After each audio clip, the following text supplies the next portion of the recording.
আরজিকর আবহের মধ্যে প্রথম নির্বাচন এবং এটা উপনির্বাচন 6টি বিধানসভা কেন্দ্রে, এবং তার মধ্যে আমরা দেখলাম নৈহাটি কেন্দ্রে ভোট চলছে, তার পাশের কেন্দ্রে ভাটপাড়ায় গুলি চলল, তৃণমূল নেতা খুন।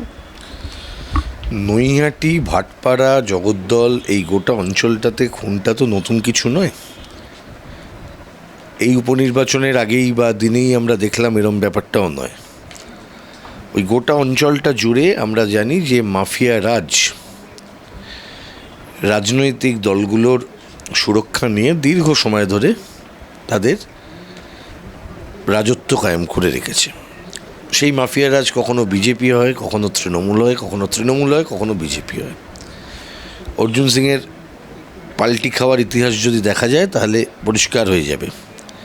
উনি প্রথমে ছিলেন তৃণমূল দীর্ঘ সময় ধরে, তারপরে তখন বামফ্রন্টের সময় তৃণমূল কংগ্রেসের একজন নেতা বিকাশ বসু, তার খুনের ঘটনায় অর্জুন সিংয়ের নাম জড়িয়েছিল। বিকাশবাবুর স্ত্রী মঞ্জু বসু, তিনি সেখানকার এমএলএ ছিলেন ওই পাশেই কেন্দ্রে, বীজপুর সম্ভবত ওই পাশের কেন্দ্র, নামটা মনে পড়ছে না। এবং তারপর আমরা দেখেছি যে পরবর্তী সময়ে অর্জুন সিং বিজেপিতে গেছেন, বিজেপি থেকে তৃণমূলে এসেছেন, আবার তৃণমূল থেকে বিজেপিতে গেছেন। অর্জুন সিংই কিন্তু এই যে গুলি বোমাবাজির পর বলছেন যে থানার পেছনে জুয়োর আড্ডা চলে, মদের আড্ডা চলে। প্রশ্ন হচ্ছে কে কার দিকে আঙুল দেখাবে, এটাই তো সমস্যা হয়ে গেছে গোটা কেন্দ্রটা জুড়ে। এবং আমি এটাকে শুধুমাত্র এই জগদ্দলের বা নৈহাটির বা ভাটপাড়া বা শ্যামনগরের সমস্যা বলবো না, এটা পশ্চিমবঙ্গের একটা বৃহত্তর জায়গার সমস্যায় পরিণত হয়েছে। এলাকা দখল, যারা লড়াই তৃণমূল বিজেপির নেতাদের মধ্যে বা তৃণমূলে, এবং সেটাই আলটিমেটলি নির্বাচনের দিন সকালবেলা দেখলে। ফিরহাদ হাকিম কিন্তু বলছেন যে এই মারামারি বাংলার সংস্কৃতি নয়, বাইরে থেকে এসেছে। এই ইউপি, বিহার, এখান থেকে বাইরের ছেলেমেয়েরা কাজে আসছে, এই জুট মিলগুলোর এলাকাগুলোর কথা। কলকাতা শহরে বা কলকাতার পার্শ্ববর্তী শহরগুলোতে, হুগলি নদীর তীরবর্তী অঞ্চলে বাংলার বাইরে থেকে কাজ করতে আসা মানুষের সংখ্যা আজকে বলে নয়, দীর্ঘ সময় ধরে তারা কাজ করতে এসেছেন। এখানে 34 বছর বামফ্রন্ট রাজত্ব করেছে। যে সময়টা বামফ্রন্ট রাজত্ব করেছে, পশ্চিমবঙ্গে ধর্ম নিয়ে, ভাষা নিয়ে, জাতি নিয়ে দাঙ্গা হয়নি, মারপিট হয়নি, কোথাও বলতে হয়নি এই জায়গাটা জুট মিল বা নদীর ধারে, ওই জায়গাটায় ওই লোকগুলো থাকে, মানুষকে ভাষার নামে দাগিয়ে দেওয়ার প্রয়োজন হয়নি। আইন শৃঙ্খলা রক্ষা করার কাজটা স্বাভাবিক। বিভাজনের রাজনীতি তো করা হচ্ছেই। ফিরহাদ হাকিমের এই বক্তব্য খুব পরিষ্কারভাবে বাংলা থেকে, বাইরে থেকে এসেই করেছে, তাই করেছে, বাংলার সংস্কৃতি নয়। আচ্ছা, কে বাংলার সংস্কৃতির ধারক আর বাহক, এটা কে ঠিক করবে? বাংলায় যারা থাকেন প্রত্যেকেই বাংলার সংস্কৃতিকে এগিয়ে নিয়ে যাবেন। আর জুট মিল মানে ওখানে জুট মিল ওয়ার্কার আছে বলে, শ্রমিক আছে বলে ববি হাকিমের রাগ হচ্ছে। আর মাথার উপরে যদি মাথাগুলো বসে থাকতো, আম্বানি আদানি থাকতো, বলতে পারতেন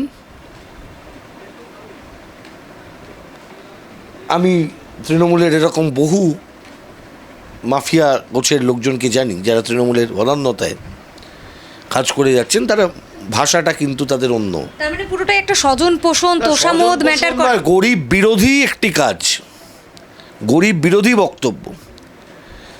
কারণ জুট মিলের জমিগুলোকে তুলে দিতে হবে, কাদের হাতে তুলে দিতে হবে? বড় বড় ল্যান্ড মাফিয়াদের কাছে, প্রমোটারদের কাছে।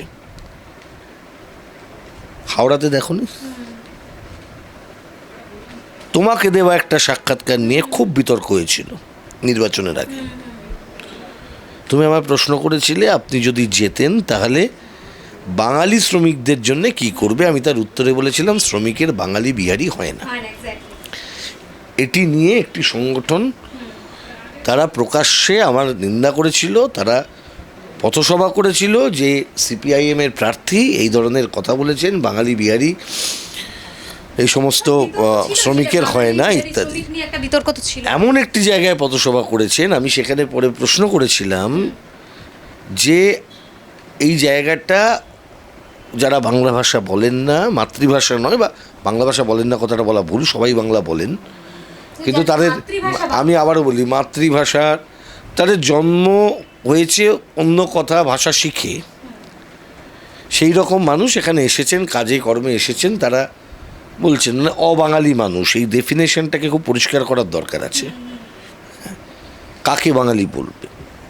তো এখন সিরাজউদ্দৌলা বাঙালি ছিলেন কি, জগৎ শেঠরা বাঙালি ছিল, এই মানে ওই হিসেব করতে গেলে তো বিরাট ইতিহাসের জায়গায় পৌঁছতে হবে। কি আজকে যারা এই চ্যাটার্জি, মুখার্জি, ব্যানার্জি ইত্যাদি ইত্যাদি আছে, এরা কোথাকার লোক ছিল? কনৌজ থেকে এসেছিল না এখানে ছিল? কার আমলে এলেন? এই ইতিহাস যদি খুঁজতে যায় তাহলে বাংলার ইতিহাসে যেতে হবে। কিন্তু ওই বঙ্কিমচন্দ্র চট্টোপাধ্যায় বলেছিলেন না, বাঙালির ইতিহাস নাই, ওইভাবে ইতিহাস খোঁজা খুব কঠিন, এবং নৃতাত্ত্বিক দৃষ্টিভঙ্গি থেকে যদি না আমরা খুঁজি সেটা অত্যন্ত বিপজ্জনক একটা বিষয় হবে বাংলার মতো, পশ্চিমবঙ্গের মতো একটি রাজ্যে। প্রশ্নটা হচ্ছে যে কাদের বিরুদ্ধে বলছেন, কাদের ইনস্টিগেট করছেন? মুখ্যমন্ত্রী সেদিনকে কলকাতার একটি জায়গায় গিয়ে সেখানে বললেন বাংলাকে নিজের ঘর, মানে বাংলাকে নিজের ঘর ভেবেই মানুষ এখানে থাকেন।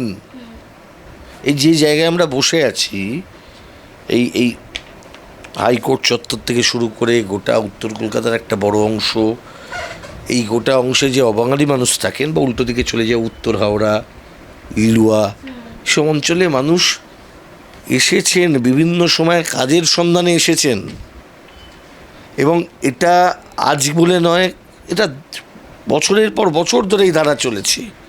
তারা বাংলার সংস্কৃতির মধ্যে তারা বেড়ে উঠেছেন, এবং তারা বাংলার উৎসবে বাংলার মানুষের সঙ্গে তারা আনন্দ করছেন, থাকছেন, সুখে দুঃখে থাকছেন। তারা তো আমার কলকাতার, পশ্চিমবঙ্গের মানুষ। এই সংস্কৃতি নয়, ওই সংস্কৃতি নয়, এই মানে সব অবাঙালি মানুষ মানে গুটখা খায়। এই ব্যাপারটাই নরেন্দ্র মোদীর মতন, ওই দেখো লুঙ্গি পড়েছে, লুঙ্গি মানে ও দেখতে সেই পাতা চল জায়গা, ও কোন হয়? লুঙ্গি পড়লে তাকে মুসলমান বলে, এইটা যেমন ভুল, তেমনিভাবে গুটখা খেলেই তাকে অবাঙালি বলবে, এটাও তো ভুল। এই কথা যারা বলেন তারা খুব মানে মানুষকে দাগিয়ে দিতে চান। আর এই কথা কি জুটমিল ফুটমিল যদি বলে থাকেন, মানে অত্যন্ত ঘৃণ্য, এবং ওনার যে শ্রেণী ঘৃণাটা বেরিয়েছে।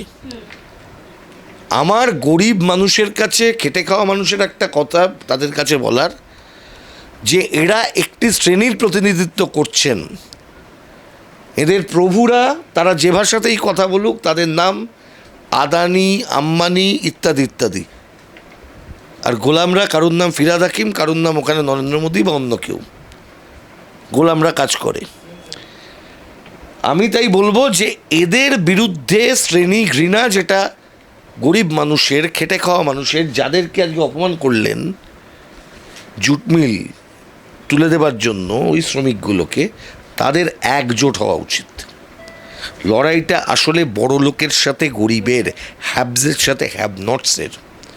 এই লড়াইটা বাঙালির সাথে অবাঙালির নয়, লড়াইটা হিন্দুর সাথে মুসলমানের নয়, গরিব হিন্দুর সাথে গরিব মুসলমানের লড়াই লাগাবার জন্য বড়লোক হিন্দু, বড়লোক মুসলমান, বড়লোক বাংলাভাষী, বড়লোক হিন্দিভাষী একাট্টা হয়েছেন। তাই আজকে রাগ গিয়ে জুট মিলের ওপরে পড়ছে।